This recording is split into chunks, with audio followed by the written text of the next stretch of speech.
the fact that it was unclear for me is not because I wasn't understanding. It was because it was very unclear in general. Yeah. Oh, yeah. I think there's a great line that I think it was my co-director that I first heard it from. He said, if you're not confused, you're not paying attention.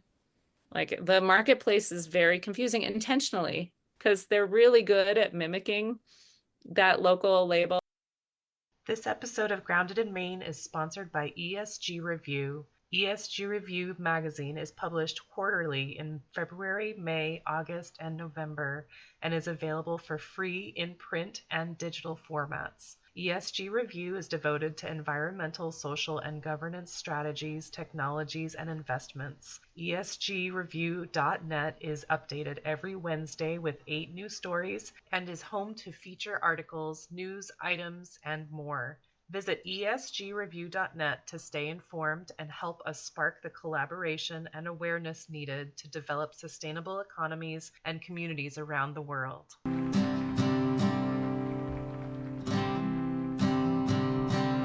There's a place where there's no trouble, no more pain, no more struggle. Grounded in Maine podcast is an open conversation about how we show up for the world. I started this podcast out of a desire to learn new ways to be sustainable because the word sustainability is big. It can be overwhelming, and I just wanted to learn, different ways to try to be part of the solution and not feel like it's too late. So I'm talking to people who are doing different things and learning so much. I hope you are too. Hi there. Thank you so much for listening to Grounded in Maine today. My name is Amy Bolduck, and my guest today is Linley Dixon of the Real Organic Project.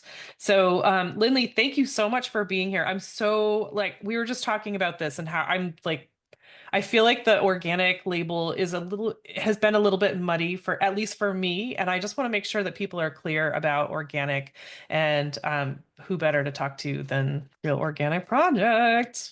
Thank you for having me on, Amy.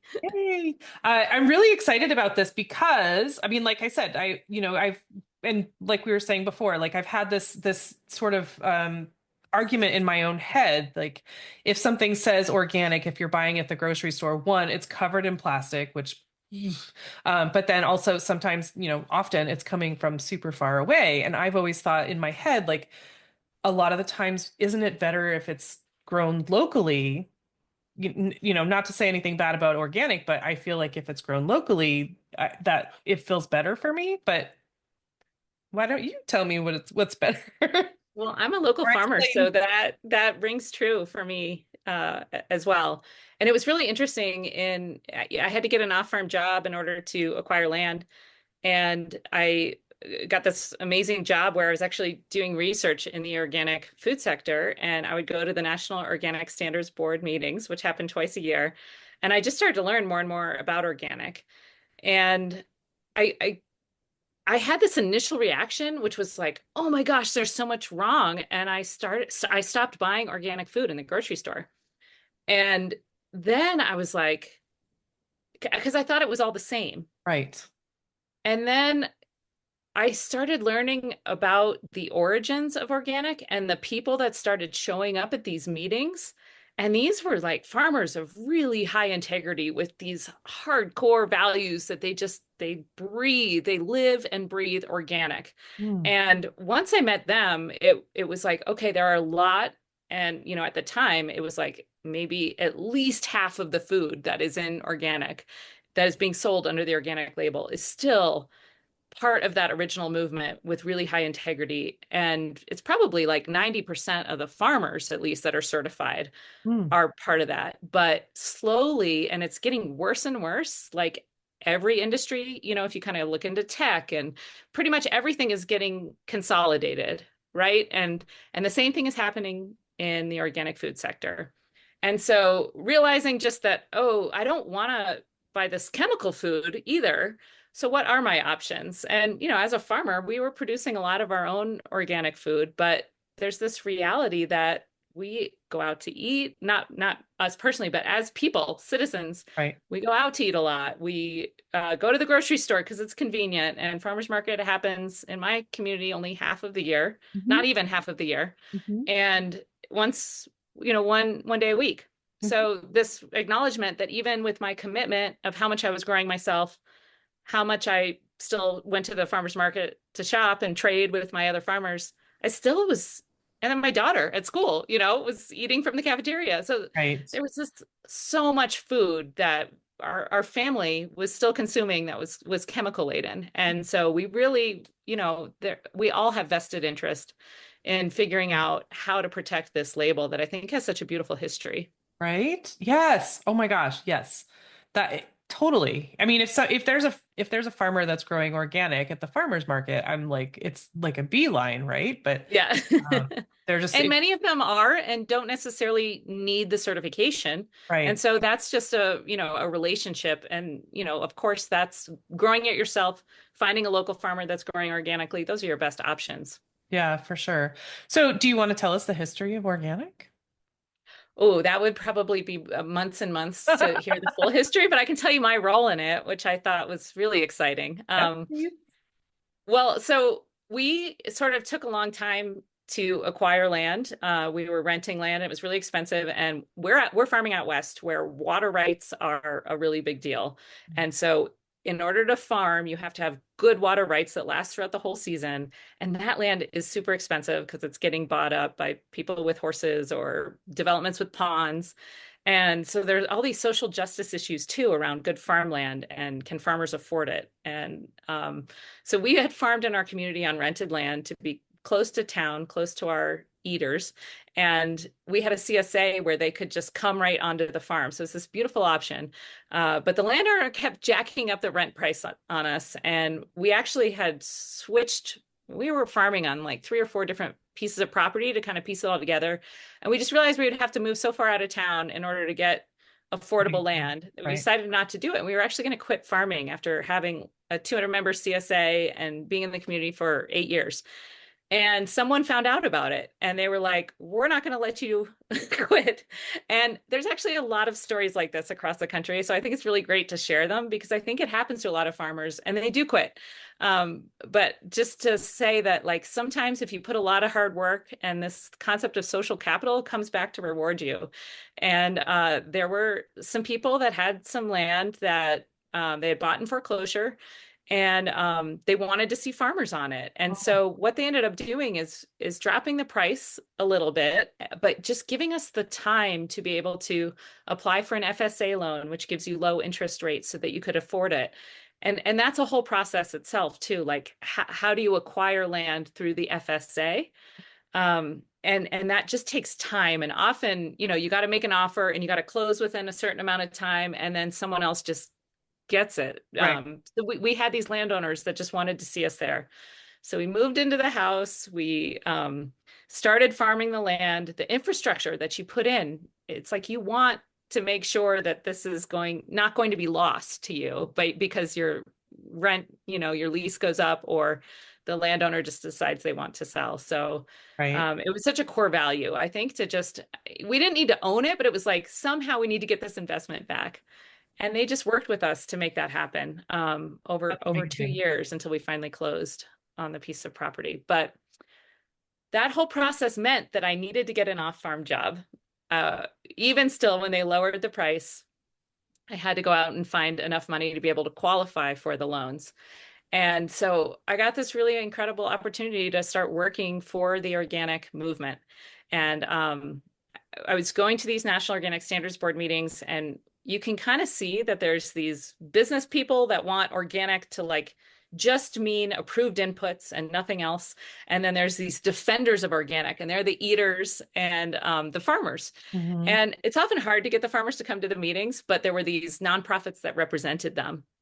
But when the issue of hydroponics and organic came up, all the farmers started coming to the meetings. And that actually ended up being the origin of the Real Organic Project, where they were fighting for integrity, to ensure that soil health was always going to be part of organic. And a lot of what organic farmers do is they grow their own fertility on the farm and then they through a cover crop, and then they till that under. And then that's a slow release, really sustainable form of fertility in the soil over time. Right. And so they were defending this concept of, how do we keep the soil healthy? And just kind of astonished that there was a mismatch between what the organic movement always has been, what's actually written in the organic law to foster soil fertility, and then the end result of the vote, which was split. And because the vote was split, you actually needed 2/3 to get something to be passed. It just kind of never got passed that hydroponics would be allowed. And there was this weird top-down statement from the NOP, the National Organic Program, and they said hydroponics is is allowed, and it always has been allowed. And it was kind of this Orwellian moment when the organic movement realized they had lost organic. And so they all got together and they started the Real Organic Project as an add-on label to organic to differentiate all of these extra soil health practices that they were doing. And out of that, I got to visit what we called the pilot project, 60 organic farms around the country. And I was part of this National Organic Standards Board that was for real organic standards. So these are add-on standards. And let's see, jump 8 years later, we are 1,000 farms, which is that directory that you found. Yep. And these are all farms that are meeting these additional standards of soil health is the main one, but also it's a whole farm standard. So you can't, have a portion of your farm growing chemically and then a portion organically, because that just sets up a situation where fraud is more likely. So it's a whole farm standard. There's some worker welfare requirements, and then there's additional pasturing of livestock. So these are kind of the add-on standards that the organic movement had been fighting for to happen with the USDA organic label, and they just weren't winning over years and years and years. And so they decided that they needed to kind of do it themselves, and that's where the Real Organic Project came in. So it's an add-on label to organic as a way to differentiate in the grocery stores. And actually, a lot of them are at the farmers market, and they don't really need the label to market. They're just doing it because they support the movement. Right. So it's this kind of pesky group of farmers that have all come together. Right. I mean, I know and I don't know if it's probably separate from, but I know that at a lot of the farmers markets my farmers market in Maine, a lot of the farmers would put these stickers or something that would say "Get Real, Get Maine," or that was like a slogan. Is that similar to, or it's not the same because it's not the same logo. But Yeah. So this is the logo right here behind me. A blue circle with the green leaf says Real Organic Project. And I mean, it's similar in that we were trying so hard to figure out what to call ourselves. And we're like, well, should we be the Regenerative Organic Project? Or should we be, I think we were even excited about this concept of like deep root or biologique, which is what they call it in Europe. And then finally someone was like, I'm just organic. You know what I mean? And so Real Organic Project became, but no, you can't use the logo as a farm unless you're certified with us. So that's the difference. Which I noticed you can totally do it for free, right? It's like a 20-minute application process. Yeah, that was really my insistence, because as a young kind of startup farmer, I just knew how difficult it was. And I didn't want to put that burden on farmers. Yeah. Yeah. I mean, I think that there are a lot of farmers that use organic processes, but I think that like we were just saying, like the application process or the process of being certified is expensive or just a lot of work. So I think maybe you were saying it before we started recording, but it's a relationship thing. Like, so talk with your farmers and, absolutely understand. Yeah, no, I think I said it during the recording. A lot of farmers, especially in my community here, if you came from Maine, MOFGA's there, and VOF, Vermont Organic Farmers, and NOFA New York, like these are longtime organic organizations that actually have built out this huge organic movement in the region. But where I am, there's no organization like that. So it's really rare to get certified organic if you're a local farmer. And I'm actually kind of jealous of those areas because they have so much community, around these organizations. But so it's more rare to get certified organic. We do have a year-round greenhouse for tomato growing. And as soon as we got those too many tomatoes to sell at the farmer's market, we needed this certification. And so a lot of times a farmer won't get it, even though they're using organic practices, until they have established enough that they're ready to start working with grocery stores. And that was true for us. Got it. Got it. I mean, do you have, gosh, tomato season. I miss tomato season. I love going to the farmer's market in tomato season because then when they get so many, they'll like discount them and you're like, I'm gonna can these guys. So, uh, That's the way to do it, is figure out when things are in season and then just go crazy. yeah, Because the farmers are selling it at a reduced price. You were talking about how it's hard financially to buy organic. I mean, it does take a lot of time, but and freezer space and canning and things like that. So, um, but you can get really affordable, like the best food there is if you buy it in season locally and then figure out how to preserve it. right. Yes, for sure. Well, I mean, that's a fascinating story. I did not know that. But I think I just hear a lot of rumblings and I don't get a lot, a lot of clarity. So I'm grateful for that. And so can we talk about, so you just closed on your farm? No, so that was, gosh, that was 8 years ago. That's awesome. Yep, that was 8 years ago. That's so cool that there are people out there that are just like, I'm just going to take it and I'm going to save it for someone who really will do it justice. And Uh, I think it's like proof that if you put a lot of hard work in your community, I mean, it doesn't always come true, but like people notice and put it out there when you're struggling yeah, because maybe someone can help, you yeah, know? for sure. I just think it says a lot about people who believe in the movement too. You know, the people that bought that on foreclosure and were just like, you you take it. We'll lower the price. We just want to make sure that it's being used correctly, and that's a beautiful thing. I mean, I'm just starting the process of trying to find and buy a farm, and land is ridiculous. It is ridiculous, costly, like so costly. And it's really overwhelming and intimidating for a new person to get into. But, Yeah. but You know, when you are traveling and inspecting all these farms and kind of building relationships with them, you hear some incredible stories. And there was this one young farmer in Iowa who was able to get her community to buy shares of the land. And then, because she was a CSA farmer for a long time, and then there was this, opportunity to kind of purchase the farm way out of their price range. So she got like 20 people to all invest in the land in terms of shares. And she's been slowly buying them the shares back. oh, that's like, So over time, and that like blew my mind that you could like come up with something like that. And she really did it in a pretty short time frame. And so there's all these alternative ways of doing it too. mm-hmm. Yeah, that's awesome. I love that story. I mean, we'll see.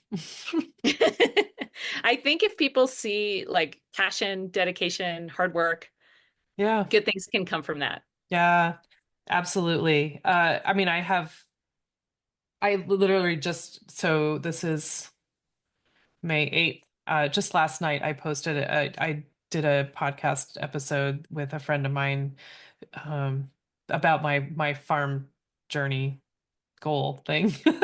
Gosh. But she also has a podcast and her podcast is about agritourism. And so she's inspired me like crazy. And so I was like, all these things I'm going to do with this farm once I have it.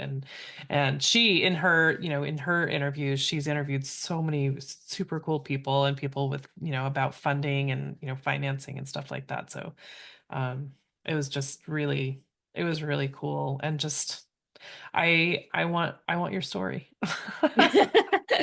Believe me, there were a lot of blood, sweat, and tears, as they Yeah. say, Oh, I'm that went along sure. with it. I believe that. Oh my It goodness. sounds very, inspirational at this point, but it was a long, hard journey. Yeah, I'm sure. I'm sure. I'm sure.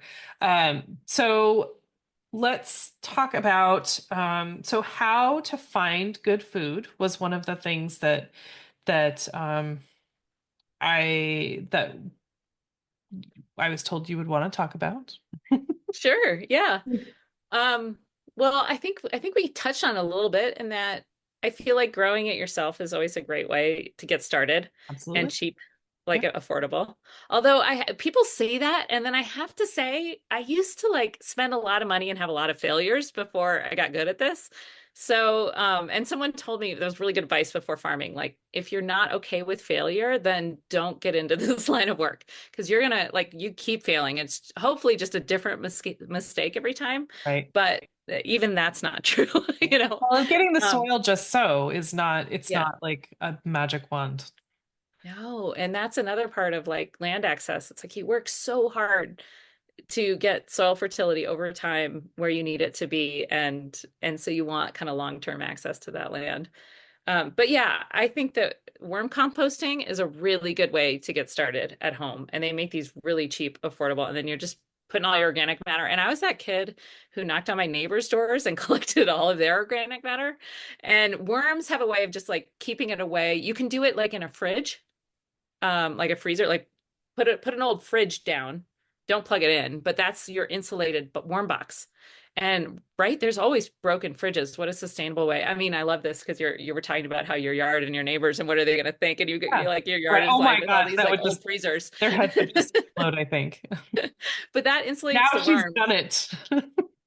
And it's like just this really affordable way to get like the most incredible black gold fertility for your soil. So, and that you gotta like, I mean, I've been into all the restaurants and the schools. Oh my gosh, if you could work with a school, you just got one stop and then you can bring all that, get the schools to separate their slop and their trash, and then you have an incredible source of fertility. So there's lots of ways to do it more affordably. Oh, but to finish the question, yeah. So growing it first, going to your farmer's market. Like I was saying, in my community, there's only like half the year, less than that, 5 months out of the year that you can go to the farmer's market. So that's where you really hope that those farmers can get grocery store shelf space. And that's what the Real Organic label is all about. So you can find really authentic Right. uh, food. And really we were getting pushed off the shelves. So with this consolidation, everybody's trying to compete with Walmart, which is the biggest grocery store sales. I was kind of floored when I heard that. I assumed that, they sold other things, but really it's grocery. Um, and I just didn't know how big they were in that industry. And so, there's like an Albertsons Kroger merger to compete with Walmart. And I think they've been trying to prevent that from happening because there really is there are even these programs that say that, oh, you didn't sell those carrots last week, so don't buy them again. And the local farmer just didn't have them available that week, right? So they're called spin. And it used to be a career position at one of these co-ops or independent grocery stores, or like out here we have natural co-ops, what's it called? Natural grocers. That's like a chain of 300. And it used to be that you could like work with the manager of the produce department and sell stuff there. Right. And now it's like a very top-down decision, and they just say, no, you can't work with any local farmers anymore. We're going to work with people that can provide year-round the same product. And so they're competing with Walmart or Albertsons or whoever. So the world is changing around us, and the idea behind this label is that there will be a value over time. It's not going to happen overnight, but this is a young movement kind of just getting started, that people will start asking and demanding. I see that you have organic blueberries, but can you also ensure that there's some real organic project blueberries during the season? And that somehow the system will allow us to have seasonal product on the shelves. And right now, that's really what we're losing because they want to work with a single vendor and get a deal for the year, at a low price.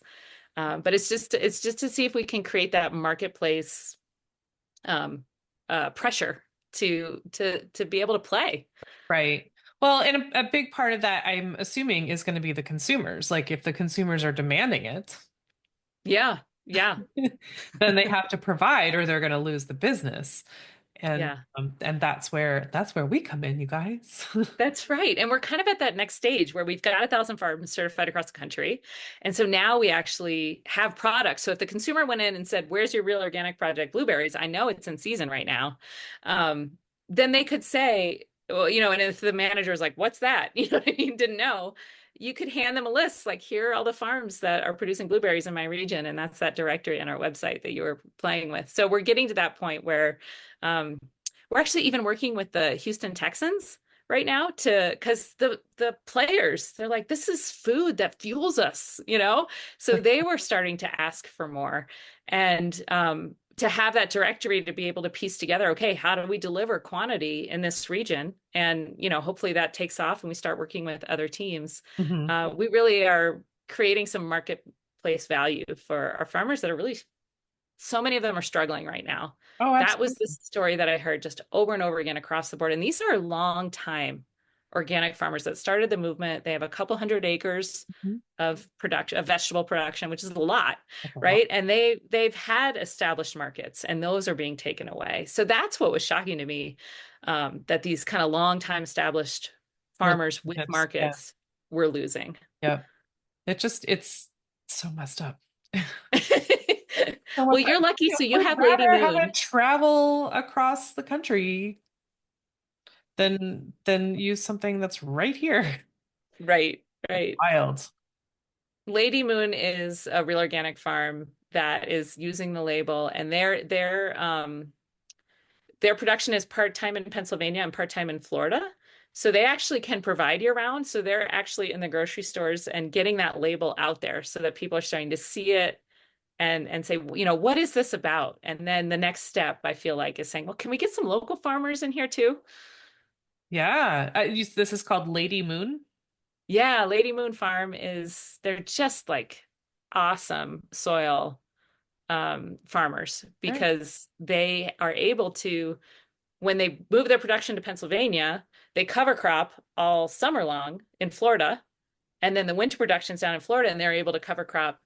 So, it extends their Smart. season to be able to move production down there, and they can get a really good high biomass cover crop that they're then able to incorporate into the soil for fertility. So it's just an example of incredible soil stewardship. I've seen them purchase additional plots to grow their business. And they're like, well, we can't be on here, for a number of years because we're growing the soil fertility with cover crops before we can get started. Right. That's So pretty you gotta impressive. rotate. Yeah. Wow. And so I just want to, so for the folks that are listening, you can go to your website, realorganicproject.com, is it? Or .org? Yep, exactly. realorganicproduct.org, which is Okay. organic. You can Right. remember. Oh, org for organic. And so the directory is there, you guys. You can literally put in your city or town and state, and it will show you what's available. That is real certified, real organic. Um, It's good stuff. And if you find that there's some organic farmers in your region that aren't part of it, we have a really great podcast, a newsletter. Like there's a lot of ways to kind of bring people into the movement. Tell them about it. Tell them to start listening to the podcast. Farmers love podcasts because we're out there busy with our hands and we just put earplugs in to pass the time and they'll learn about the movement and listening to it, reading our letters, like you're just going to want to be part of it. So help us grow the movement too, so that that map can fill out even more. right. And yeah, I mean, and if you guys know an organic farmer, let them know, whether they're certified or not. You can get certified for free if they just go to this website. There's a tab for farmers, there's a tab for eaters, which I love. That reminds me of the Sporkful podcast. That we're not for foodies, we're for eaters. And then there's the directory. Yeah, how to find. Yeah. And so you can find where the certified organic farms are and find the best food. Amy, there's a story behind why it says for eaters instead of for Ooh, consumers. You want yay. to know? Yes, please. So a consumer means to destruct, to destroy. And it was actually an intentional switch at some point to go from, businesses calling their customers to consumers, because if you're a business and Hmm. whoever buys your stuff destroys it, they'll want to buy more. They'll need to buy more. Oh, wow. So consumer is kind of a word that really, I know you wanted to talk about what does sustainability mean. It's kind of a word that's just like, that's not a sustainable situation. Whereas customer, it's like, we want to take care of you. Mhm. So I know people are used to just saying that, the word for consumers, right? But there's a real effort to just say, well, I'm an eater, and of course I have to end up destroying what I eat, but that's just because it's food. If I buy a desk, I want to be a customer because I want that desk to last my whole life. I don't want to consume it and destroy it. I like But that I thought that was though. really interesting to hear the history of that word and how it makes you kind of rethink Yeah. your relationship with the businesses. Yes. And I will say it till I die. Like the relationship part is so, so important. Yeah. Really like get to know your farmers, who's growing your food. It matters. It really does. It matters to them and it should matter to you because one, you can get great deals on things if you make friends with them, but also you're taking care of them and they're taking care of you. It's a win-win for everyone. Have you seen that bumper sticker that organic farmers make great neighbors? Oh, I have not. Well, if you think about what it means, it's like, well, we're not spraying, so you're not having to like ingest all those fumes and everything. So I feel like even if you're not a customer of organic food, just knowing and having them exist in the world is still a benefit to you Right. because they're not poisoning the world around you. Yeah. So everybody should love organic, even if you feel like you're in a situation where you can't afford it or, your life is too crazy and you're just eating in the cafeteria or whatever, Right. it's still something that everybody benefits from. Yeah. Well, so Lindley, can you just like what the definition of organic? Is it technically just not grown with chemicals, pesticides, all that stuff? So yeah, you just open a Is big that a can of trick worms, question? but it's whose organic is it, right? Right, I right. I'm think like, that why the is it important to USDA, be organic? yeah, so the USDA owns that word now. That was like the bargain that the organic movement made with the government. They actually said, please regulate us because people are using this word and they're using what we now call prohibited substances. They're using they're just cheating, right? So the movement went to the USDA and said, please regulate this word. Now, it was kind of this Faustian bargain or some sort of like, okay, now we're like sitting at the table with the devil because the USDA never really believed in organic. And they never really wanted to do that. But it was legislation that, ended up getting passed. Senator Leahy from Vermont was a huge part of that legislation and that big win.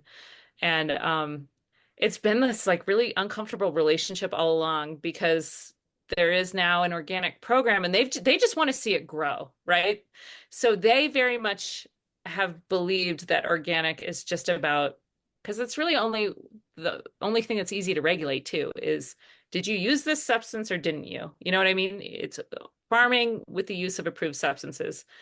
But the movement has always said, we wrote this beautiful Organic Productions Act, and it has all this language about biodiversity and, yeah, like beneficials and, bringing all kinds of systems into play.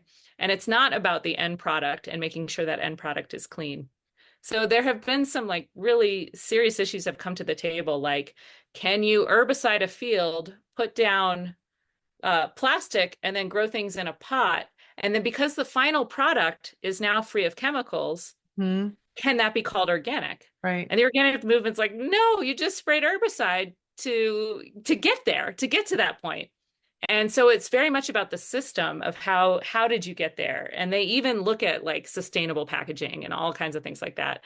And the USDA has always been like, we can't regulate That's too much. soil health and these complicated Right. things. So it very much has been a mismatch, but I really just want to kind of give a big shout out to how incredible that movement side of organic is. And yes, they often lose, but there's so much passion and heart that it's a really kind of incredible story that I want to get out there that I didn't realize how many people are there fighting for integrity in the organic program Mm. and how they often lose.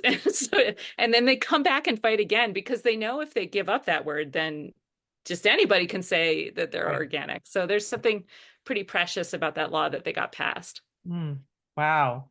That's amazing. I mean, I love that people are so passionate about it. I feel kind of dumb that I haven't been, but um it's Well, I wasn't until I learned, it's like if it's not part of your world, how would you know? You just see a lot of corporate, like, I don't know what this is, and it's got the label and it's from Peru. You know what I mean? I don't know. right. I know, like Yeah. I mean, as a jam business, I had a hard time finding good fruit. I was using local fruit, but in the off season or whatever, if I ran out, like I could get some, bulk from a distributor or whatever. But when I saw the packaging, it was like from Serbia. I'm like, I I don't even know how to feel about that. Like I just don't Yeah. there's nothing special about that unless Serbia is famous for their strawberries. I don't but And it might be this incredible cooperative that came together of like thousands of growers and small growers, trying to figure out how to find a market to get it into the States. That does exist, Mhm. but then there needs to be some transparency so that you can figure that out. And oftentimes Yeah, that's what's missing. It's like there's no way you're ever going to tell where that product came from. right, right. Yeah, that. I I mean, I just well, I didn't justify it, but like in my solution to that was to pick my own. Like at least then, Yeah. I know where it came from. Yeah. My own quality control. But well, that's really interesting. And I'm glad that it's not as cut and dry as Like everything. yeah. But There's like nuance. the fact that it was unclear for me is not because I wasn't understanding. It was because it was very unclear in general. Yeah. Oh, yeah. I think there's a great line that I think it was my co-director that I first heard it from. He said, if you're not confused, you're not paying attention. Like the marketplace is very confusing intentionally because they're really good at mimicking that local label. Like every package has like a cow on a pasture or a chicken, and then If that's it's not all what the the same, I real might as farm well looks just make like. some money. Yeah. Yeah. They're really good at being us, at Mhm. marketing, you Yeah. know, I just saw better at being us than we are at being us. You know what I mean? They're good, man. They've got they a got us lot of figured big out. time money behind Sure. confusing us. Yeah, I just saw a really good Instagram reel a week or so ago. There's this guy who's talking about carrots. Like, instead of calling these organic carrots, why don't we call them carrots? And then the Yeah, ones that are grown with the pesticides and stuff, we can call them chemical carrots and then see who buys totally. them. But I was like, ooh, that's such a good burn. And that really gets attention, right? I mean, I would love to live in a world where like the ingredients package also had to say this is what was sprayed. You know what I mean? Just the transparency there. yep, And that was what was regulated, not the people that don't spray anything. right. It's like, what do you have to regulate us for? If you're not doing something bad, why are you not Yeah. paying? Yeah. But so, all right. So we talked about how to find good food and how to grow good food. And you were saying, like, uh, worm bins or worm castings and you talked about cover crops and stuff like that. So, is there anything else that you would suggest around that? I mean, getting For growing soil set. yourself. Yeah. Yeah, I mean, it's so tempting to like put things in a container because then you don't have to weed or bend over. And I guess I would say try not to do that. And there's this beautiful woman, her name's Ruth Stout. She's no longer with us, but she lived into her 90s gardening. And I think she used to even garden naked. Like her husband would talk about how he always knew when she was like coming back into the house because like the farms stopped or the cars driving by like stopped slowing down in front of there. But she was this just wild free spirit. And there's still this beautiful video of her on YouTube if you can find it, Ruth Stout. And she gardened by just using a ton of mulch. And so she would just like a weed would come up. She would always have like bales of hay and she would just like throw a flake of hay over it. She wouldn't weed it. And over time, it just built this beautiful soil. So you actually have to have some patience, right? It'll probably take 3 years. to get all that. It'll take 3 years for your worms to produce compost too, but it's so worth it.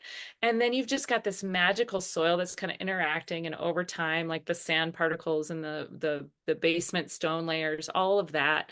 You got the mycorrhizae in there. If you put something in a container, it's going to get too hot, and then the water is going to be different. And so you put something with a lot of mulch in the soil, and it's just going to thrive.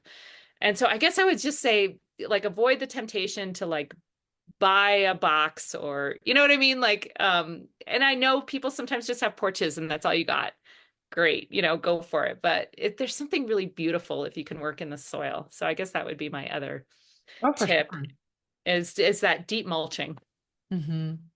I love that. It sounds so nice. I want that. It is an incredible feeling when you finally have transformed soil over years and you're working in it, and it's just like gorgeous. There's nothing like it. It's so worth living. Right? I mean that like idyllic um visual when you walk through and like everything is green and it's all so lush and that it's not it doesn't happen instantly. Yeah, and you get such a sense of place. You start to learn the birds and the seasons, and the twirly things that are falling out of the sky, from the trees, whatever. You like really you see the place so well. And farming here or gardening, in Virginia is so different than in Southwest Colorado where I am. And I think it's a really beautiful way to like intimately connect to place. Yeah. Wow. That's that's so deep. I love it. Really So is. go do it. Oh, do it. Okay. And so I mean I think that's actually super helpful. I just love the distinction of organic, like just the because like I said so many times, it's just been so unclear, and just to know that there are people that really, really care. Um, and so Real Organic Project, you guys, definitely check it out. Look to see what's available by you and get to work in your own dirt. But Linley, what does the word sustainability mean to you? Yeah, that's a tough one because, academically, there's a definition of financial sustainability, so you can come back to farm the next year. Social sustainability, which, right, I got my people that help me make this farm work. Yep.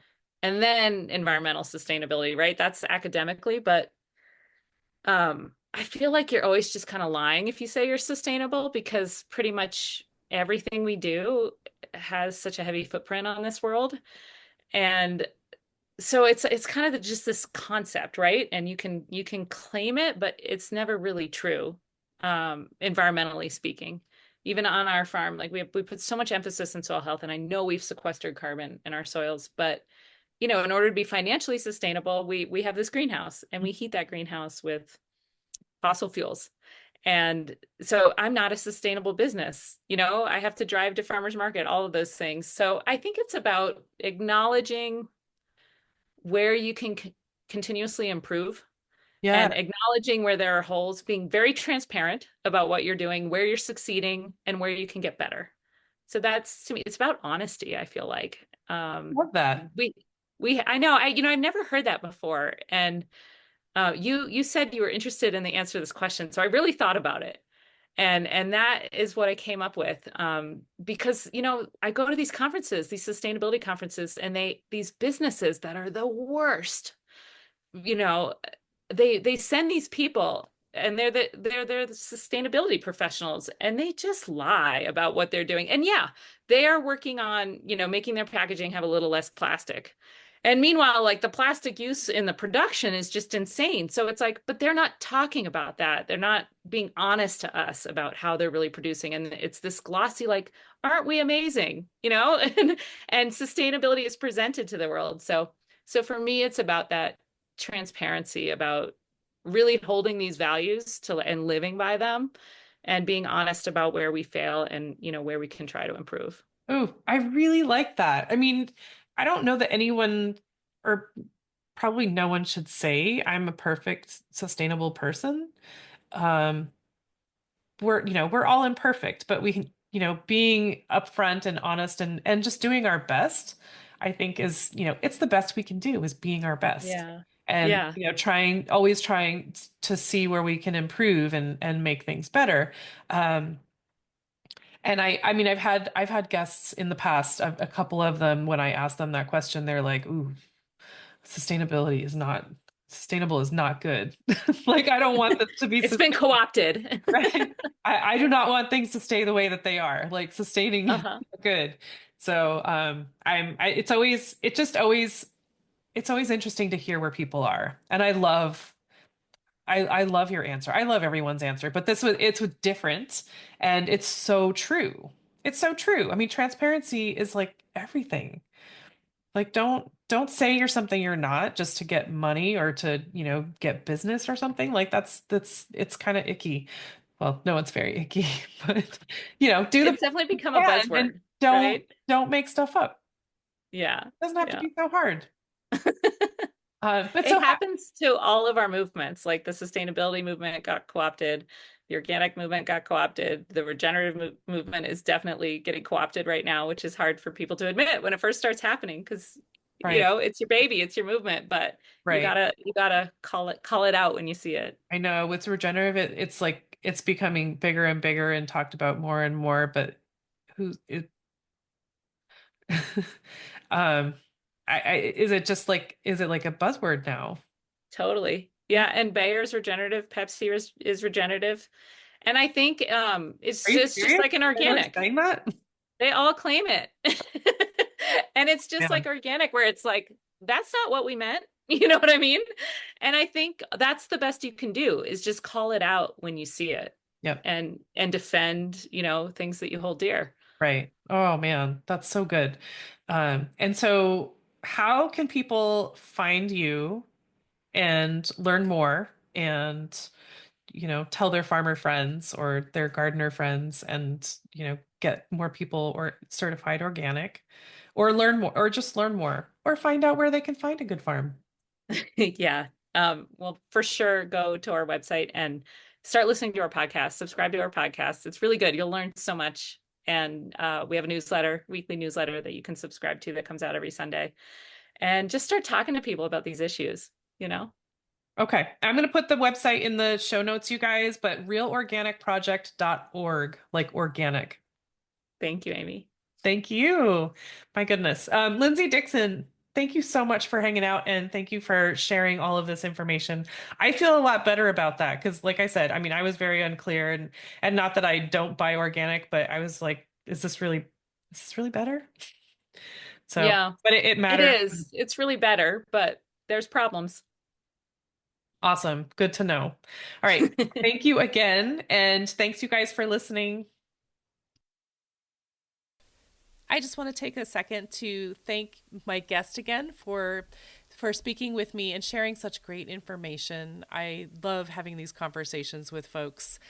I also want to thank Buzzsprout for hosting the podcast, for Jane Bolduck and her music genius, for Becca Coffron and her award-winning artwork. And thank you for listening. I appreciate that so much. Please check out the show notes for any links and extra information. And if you would like to follow my guest and find out more about them, I'm sure they would love the follow. And if you don't mind leaving a rating or review wherever you're listening, and just help to get this podcast in front of new eyes, that would be amazing. I would really love that. And feel free to reach out to me on the socials and let me know what you're thinking. And if you would like to be a guest on the podcast, please let me know that. I would love to have a conversation with you about sustainability. All right. Thank you again. I hope you have a great rest of the week.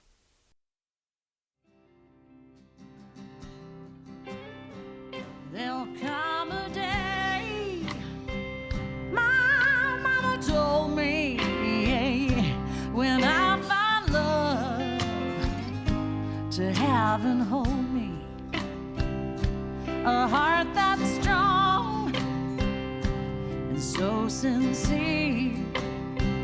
Just tell me, how do I get there from here?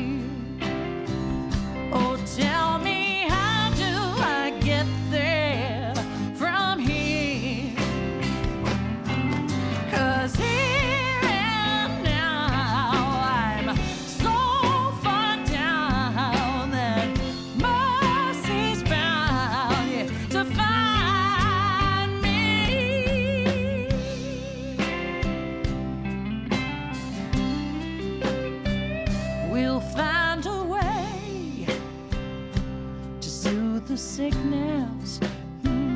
We'll heal the ache with sweet forgiveness. Wages of war will disappear. Just tell me, how do I get there from here? I wonder, how do I get there from here? Yeah, 'cause here now I'm so far down, and mercy's bound, yeah, to find me.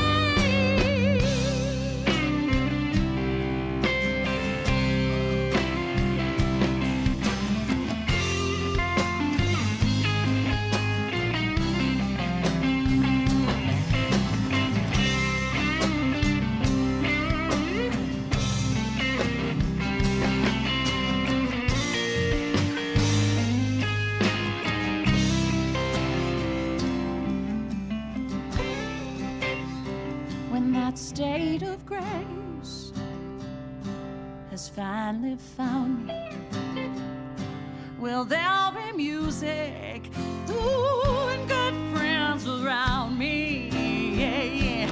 And I'll just smile through happy tears and wonder,